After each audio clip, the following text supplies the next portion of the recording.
కొడంగల్ నియోజకవర్గంలోని లగచర్ల గ్రామంలో ఆనాడు రైతుల భూములను బలవంతంగా వారి ఇష్టానికి వ్యతిరేకంగా ప్రభుత్వం గుంజుకునే ప్రయత్నం చేస్తుంటే ఆ క్రమంలో 9 నెలలుగా జరుగుతున్న ఆందోళనలను పట్టించుకోకుండా బేఖాతరు చేస్తూ వాళ్ళ అభిప్రాయాలకు విలువనివ్వకుండా ప్రజాభిప్రాయ సేకరణ పేరిట ఒక కార్యక్రమాన్ని ఒక ప్రహసనంగా చేయాలనుకొని ఆయా గ్రామాల్లోకి పోతే ఆ గ్రామాల్లో ఉండే పేద చిన్న సన్నకారు రైతులు, ముఖ్యంగా గిరిజన రైతులు, దళిత రైతులు, బలహీన వర్గాల బిడ్డలు అందరూ మరలబడ్డారు, తిరగబడ్డారు.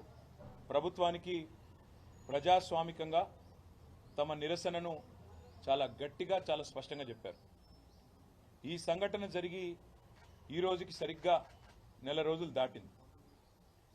స్వయంగా జిల్లా కలెక్టర్ గారు ఈ రోజు వరకు నెల రోజుల తర్వాత కూడా నా మీద ఎట్లాంటి దాడి జరగలేదు, దాన్ని దాడిగా పరిగణించకండి అంటూ వికారాబాద్ జిల్లా కలెక్టరేట్లో పనిచేసే ప్రభుత్వ ఉద్యోగులు బయటికి వచ్చి వారు నిరసన చెప్పే ప్రయత్నం చేస్తే కలెక్టర్ ప్రతీక్ జైన్ గారు ఏం కాలేదు, ఇదో చిన్న సంఘటన అంటూ ఆయన దాన్ని చాలా హుందాగా జరిగిన సంఘటనని రైతుల మనోభావాలు అర్థం చేసుకుని కలెక్టర్ గారు దాడి జరగనే లేదు అన్న మాట మాట్లాడినారు.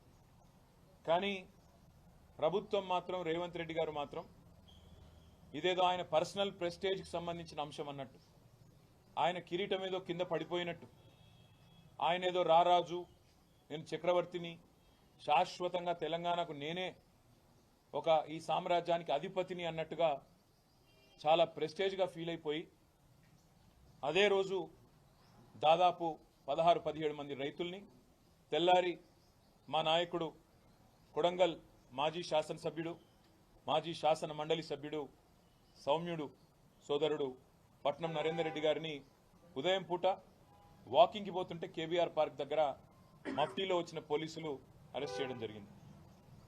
12 నవంబర్ నాడు ఆ రోజు ఈ రైతులందరినీ పోలీస్ కస్టడీలోనే చిత్రహింసలకు గురి చేయడం జరిగింది.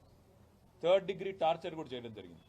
ఇది నేను చెప్పడం కాదు, వాళ్ళు స్వయంగా ఆ రోజు మేము సంగారెడ్డి జైల్లో కలిస్తే వాళ్ళు స్వయంగా చెప్పిన మాట, మమ్మల్ని చిత్రహింసలు పెట్టినారు అని. మరి మెజిస్ట్రేట్ ముందు ఎందుకు చెప్పలేదంటే, మెజిస్ట్రేట్ ముందు చెప్తే మళ్ళా కొడతామన్నారు, మెజిస్ట్రేట్ ముందు చెప్తే మా ఇంటికి పోయి మా ఇంటోళ్ళని కూడా కొడతామన్నారన్న, అందుకే భయమయ్యి మెజిస్ట్రేట్కు చెప్పలేదు అన్న మాట మాట్లాడినారు. నెల రోజులుగా మొత్తం 16 మొదట అరెస్ట్ అయిన వాళ్ళు, ఆ తర్వాత మిగతా వాళ్ళందరూ కలిపితే ఇప్పుడు 40 మంది నెల రోజులుగా జైళ్లలో మగ్గుతా ఉన్నారు. ఏంటిది వాళ్ళు చేసిన తప్పు? ప్రభుత్వం అదానీ కోసం, రేవంత్ రెడ్డి అల్లుని కోసం ఇష్టారీతిన భూములు గుంజుకుంటానంటే మేము ఇయ్యము, మేమిచ్చే సమస్యనే లేదు, 70 లక్షలు విలువ చేసే భూమిని నువ్వేదో 10 లక్షల మొహాన కొట్టి తీసుకుంటానంటే ఎందుకు ఇస్తాము, ఇయ్యము, అయినా మాకున్నదే ఈ భూమి ఎందుకు ఇయ్యాలి అని చెప్పి తిరగబడ్డారు ఆ రైతులు. ఇవాళ వాళ్ళు చేసిన ఒకే ఒక్క తప్పు, రేవంత్ రెడ్డి అనే రారాజు, రేవంత్ రెడ్డి అనే ఒక అహంకారి ఆయన మాట వినకపోవడమే వాళ్ళు చేసిన తప్పు.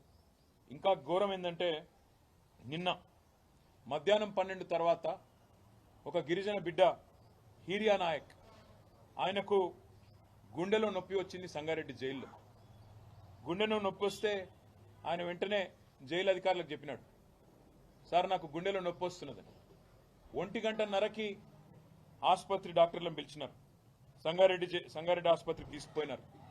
తీసుకొని పోయి మళ్ళీ సాయంత్రం 4 గంటలకు మళ్ళీ జైలుకు తిరిగి వచ్చినారు. కానీ ఎక్కడ కూడా ఈ వార్త బయటికి రాకుండా, బయటికి రానియకుండా, ప్రభుత్వానికి తెలుసు కానీ ప్రభుత్వం కూడా బయటికి రానియకుండా, కనీసం ఒక వ్యక్తికి గుండె నొప్పి వస్తే జైల్లో జైలు అధికారులు అంటే ప్రభుత్వ కస్టడీలో వెంటనే ఆ కుటుంబ సభ్యులకు తెలియజెప్పాలన్నా వద్దా? కనీసం చెప్పలేదు. ఆయనకేమన్నా అయితే బాధ్యత ఎవరిదని నేను అడుగుతా ఉన్నా. కుటుంబ సభ్యులకు చెప్పకుండా, అమానవీయంగా ఆసుపత్రికి తరలించకుండా, కేవలం పరీక్షల నిమిత్తం మాత్రమే పంపించి తిరిగి రప్పించి మళ్ళీ జైల్లో పెట్టినారు. ఇవాళ ఉదయం మళ్ళీ గుండెపోటు వచ్చింది హీరియా నాయక్. ఇప్పుడు ఈరోజు ఉదయం 11 గంటలకు, నిన్న ఒకసారి అయింది, నిన్న ఎవరికి సమాచారం ఇయ్యలే. ఇవాళ పొద్దున గుండెపోటు వస్తే 11 గంటలకు మళ్ళా సంగారెడ్డి హాస్పిటల్కి తరలించిండ్రు. ఇప్పుడు పరిస్థితి బాగలేకపోతే ఇప్పుడు గాంధీ హాస్పిటల్కో నిమ్స్కో తరలించాలని ఇప్పుడు నిర్ణయం తీసుకున్నారు. హీరియా నాయక్ గారితో పాటు రాఘవేంద్ర అనే మరో సోదరుడు, బసప్ప అనే మరో సోదరుడు, వాళ్ళిద్దరికి కూడా ఆరోగ్యపరమైన సమస్యలు ఉన్నాయి. మా నాయకుడు పట్నం నరేందర్ రెడ్డి గారికి ఇన్ఫెక్షన్స్ ఉన్నాయి, యాంటీబయాటిక్స్ కూడా వాడుతున్నారు. మెజిస్ట్రేట్ ముందు మా లాయర్ కూడా చెప్పారు, వారి శ్రీమతి పట్నం శృతి గారు కూడా చెప్పారు, ఆయనకు ఆరోగ్యపరమైన సమస్యలు ఉన్నాయి, చూసుకోండి. ఇవాళ నేను అడుగుతా ఉన్నా, 30 రోజులు కస్టడీలో ఉంటే, ఆరోగ్యపరమైన సమస్యలుంటే, ఇంత కుసంస్కారంగా, ఇంత అమానవీయంగా, వాళ్ళు మనుషులనే ఇంగిత జ్ఞానం లేకుండా ఈ ప్రభుత్వం ఏదైతే వ్యవహారం చేస్తున్నదో, దీని వెనుక ఉన్నది రేవంత్ రెడ్డి భూదాహం, రేవంత్ రెడ్డికి ఉన్న ఈగో దెబ్బతినడమే తప్ప ఇంకోటి కానే కాదు. ఆయన భూదాహం ఇవాళ గిరిజన రైతుల ప్రాణాల మీదకి తీసుకొచ్చింది. ఆయన ఎంత దుర్మార్గంగా ప్రభుత్వాన్ని నడుపుతుందంటే, గుండెపోటు వస్తే కనీసం వాళ్ళ కుటుంబ సభ్యులకు తెలియజేయకుండా, వాళ్లకు తెలియనీయకుండా ఈ సమాచారాన్ని గోప్యంగా ఉంచాలనుకోవడమే దారుణమైన విషయం. ఇంకా ఘోరం ఏంటంటే, అసలు మీరు ఇది చూడండి దయచేసి ఒకసారి బట్టి. ఇవాళ ఆ సోదరుణ్ణి ఆసుపత్రికి తీసుకొచ్చారు, ఇట్లా బేడీలు వేసి. ఎవడన్నా గుండెపోటు వచ్చినాడు పారిపోతారండి? గుండెపోటు వచ్చిన వాళ్ళు వెంటనే జైలు నుంచి దుంకి పారిపోతారా? ఇంత అన్యాయమా? జైలు నుంచి గుండెపోటు వచ్చిందని చెప్తే బేడీలు వేసి పట్టుకోమో, ఇంత అన్యాయంగా, ఇంత అమానవీయంగా, ఇంత సంస్కారహీనంగా, ఇంత చండాలమైన ప్రవర్తన ఈ ప్రభుత్వానికి ఉంది. స్ట్రెచర్ మీద తీసుకురావాల్సిన మనిషిని, అంబులెన్స్లో తీసుకురావాల్సిన మనిషిని ఇవాళ ఒక పోలీస్ బండ్లో తీసుకురావడమే కాకుండా ఇంకా నికృష్టంగా ఈ రకమైన ప్రవర్తన ఏదైతే వీళ్ళు చేస్తా ఉన్నారో ఇది క్షమార్హం కానే కాదు. నేను గౌరవ హైకోర్టు ప్రధాన న్యాయమూర్తిని కోరుతా ఉన్నా, రాష్ట్ర గవర్నర్ గారిని కోరుతా ఉన్నా, కాంగ్రెస్ పార్టీ అధినాయకుడు, పార్లమెంట్లో ప్రతిపక్ష నాయకుడు రాహుల్ గాంధీని కోరుతా ఉన్నా, డిమాండ్ చేస్తా ఉన్నా. రాహుల్ గాంధీ గారు, మీకు కనీసంగా మానవత్వం అనేది ఉంటే, మీకు కనీసం గుండె ఉంటే, హృదయం అనేది ఉంటే, వెంటనే ప్రభుత్వానికి ఆదేశం ఇవ్వండి, మీ ముఖ్యమంత్రిని మందలించండి. ఆయనేమో జైపూర్లో విందులు వినోదాల్లో అక్కడ హ్యాపీగా ఉన్నాడు, విందులు వినోదాలు చేసుకుంటూ జల్సాలు చేస్తున్నాడు మీ ముఖ్యమంత్రి. ఇక్కడేమో కేవలం తమ భూమి ప్రభుత్వం డిమాండ్ చేసిన విధంగా మేము ఇయ్యము అని చెప్పిన పాపానికి గిరిజన రైతులు జైళ్లలో ఉన్నారు, ఈ రకంగా చచ్చిపోయే పరిస్థితిలో ఉన్నారు. ఇది మంచిదా? రాహుల్ గాంధీ చెప్పాలని కోరుతా ఉన్నా. నీకు నిజంగానే హృదయం ఉంటే వెంటనే నీ ముఖ్యమంత్రికి ఫోన్ చేయి, చెప్పు, ముందు కేసులు వాపసు తీసుకో, వాళ్ళని వెంటనే జైల్లోకి వెళ్ళి ఇడిచిపెట్టు, వాళ్ళ ఇంటికి పోని, వాళ్ళ కుటుంబ సభ్యులను, వాళ్ళ ఆరోగ్య పరిస్థితి ఎట్లాగో మీ ప్రభుత్వం పట్టించుకోదు, అవసరమైతే మేం చూసుకుంటాం, ప్రైవేట్ ఆసుపత్రుల్లో పెట్టి వాళ్ళకి మంచి వైద్యం చేయించి వాళ్ళ ప్రాణాలు కాపాడుకునే ప్రయత్నం చేస్తాం. ఇది మంచిది కాదు. ఇంత అహంకారం, ఇంత తెంపరితనం, మేమేందో రాజులము రారాజులము, మా మాట నేను నడవాలే, ఇది మా కొడంగల్ సామ్రాజ్యంలో తిరుపతి రెడ్డి రేవంత్ రెడ్డి సామ్రాజ్యంలో ఇంకోవాళ్ళు రావద్దు అన్నట్టుగా ఈ రకంగా వ్యవహరించడం మంచిది కాదు. లగచర్లలో మీరు నిజంగానే తప్పు చేయకపోతే ఫార్మా విలేజ్ అని చెప్పి ఎందుకు వాపసు పోయింది? మళ్ళీ అలా ఇండస్ట్రియల్ కారిడార్ అని ఎందుకు వస్తున్నారు కొత్తగా?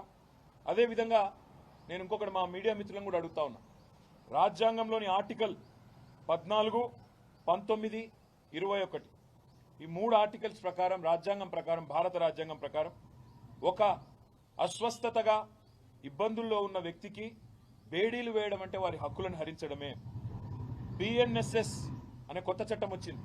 ఆ కొత్త చట్టం ప్రకారం కేవలం తీవ్రవాదులకు మాత్రమే, క్రూరమైన నేరస్తులకు మాత్రమే బేడీలు వేయాలన్న నిబంధనలు ఉన్నాయి తప్ప ఇవాళ రైతు బిడ్డలకు, రైతులకు, గిరిజన రైతులకు బేడీలు వేసిన ఒక అహంకార దుర్మార్గ ముఖ్యమంత్రి రేవంత్ రెడ్డి వైఖరిని ఇవాళ మనందరం కూడా ముక్త కంఠంతో ఖండించాల్సిన అవసరం ఉంది. పోలీస్ మాన్యువల్స్ ప్రకారం, జైలు మాన్యువల్ ప్రకారం కూడా అండర్ ట్రయల్ ఖైదీలను ట్రీట్ చేయాల్సిన విషయంలో ఉన్న అన్ని చట్టాలను కూడా తుంగలో దొక్కుతా ఉన్నారు. దీన్ని కూడా రాష్ట్ర ప్రధాన న్యాయమూర్తి గారు దయచేసి పరిగణలోకి తీసుకోవాలని వారికి నా విజ్ఞప్తి. అదేవిధంగా ఇవాళ వాళ్ళు చేసిన నేరం వల్ల ఒక్కటే, గిరిజనులు కావడమే వాళ్ళు చేసిన నేరం, చిన్న రైతులు కావడమే వాళ్ళు చేసిన నేరం. ఆయనకు ఏ పదవి లేని తిరుపతి రెడ్డి గారేమో కొడంగల్లో 200 మంది ప్రైవేట్ సైన్యంలాగా పోలీసులను పెట్టుకుని ఊరేగుతా ఉన్నాడు. రేవంత్ రెడ్డి మాట వినందుకు గిరిజనులను ఇవాళ వేధిస్తూ ఉన్నారు. అండర్ ట్రయల్ ఖైదీలుగా ఇవాళ అసలు ఇన్ని రోజులు దారుణం, అసలు ఉండడమే దారుణం. వికారాబాద్ కొడంగల్ కోర్టు నుంచి హైదరాబాద్లోని నాంపల్లి కోర్టుకి పేపర్లు ట్రాన్స్ఫర్ చేయకుండా 20 రోజుల పాటు జాప్యం జరగడం వల్ల, ప్రొసీజరల్ డిలే వల్ల ఇవాళ మా నాయకుడు నరేందర్ రెడ్డితో పాటు ఇంతమంది 20 రోజుల పాటు ఉత్త పుణ్యానికి జైళ్లలో మగ్గుతూ ఉన్నారు. అందుకే ముఖ్యమంత్రి ఆదేశాలు, ముఖ్యమంత్రి యొక్క ఉద్దేశపూర్వకమైన ఎజెండానే దీని వెనకాల మాకు కనబడతా ఉంది.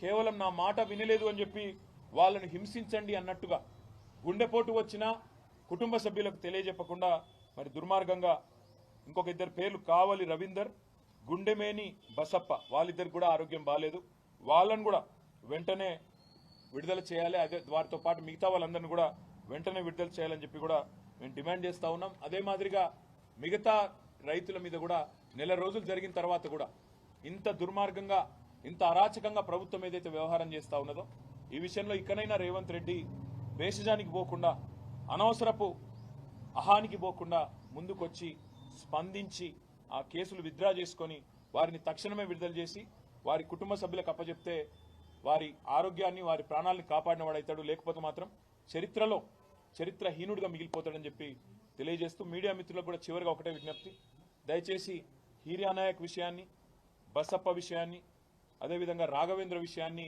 మా నాయకుడు పట్నం నరేందర్ రెడ్డి గారి విషయం, ఆరోగ్యం విషయంలో దయచేసి మీరు కూడా ప్రజలకు చెప్పండి. తద్వారా ప్రభుత్వం మీద, అదేవిధంగా న్యాయ వ్యవస్థ మీద కూడా మరి వారికి సరైన సమాచారం పోవడానికి కూడా